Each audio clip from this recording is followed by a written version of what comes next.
আপনি কতটা যোগ্য? আমি অবভিয়াসলি, কারণ আমি ইউনিভার্সিটি টপার। আমি রবীন্দ্রভারতী ইউনিভার্সিটি থেকে মাস্টার্স কমপ্লিট করেছি।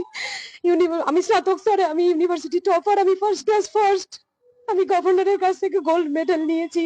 তারপরে যদি আমাকে প্রমাণ করতে হয় আমি যোগ্য কি অযোগ্য, আমার কিছু বলার নেই। এত বড় মানসিক একটা কাজ, এত বড় অপমান সামাজিক, কিভাবে মেনে নিয়ে গিয়ে চলবো জানি না। আমি মানসিকভাবে ভীষণভাবে ভেঙে পড়েছি।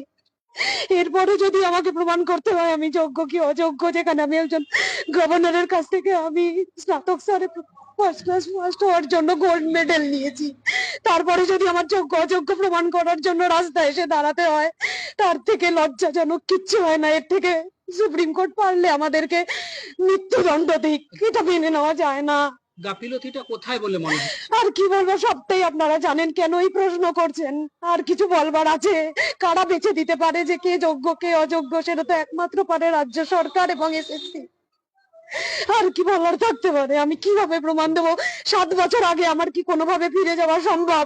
7 বছর আগে যে ছেলেটা মাধ্যমিকে ফার্স্ট হয়েছিল, সে কি আজকে 7 বছর পরে পরীক্ষা দিলে মাধ্যমিকে ফার্স্ট হতে পারবে? সেটা কি সম্ভব?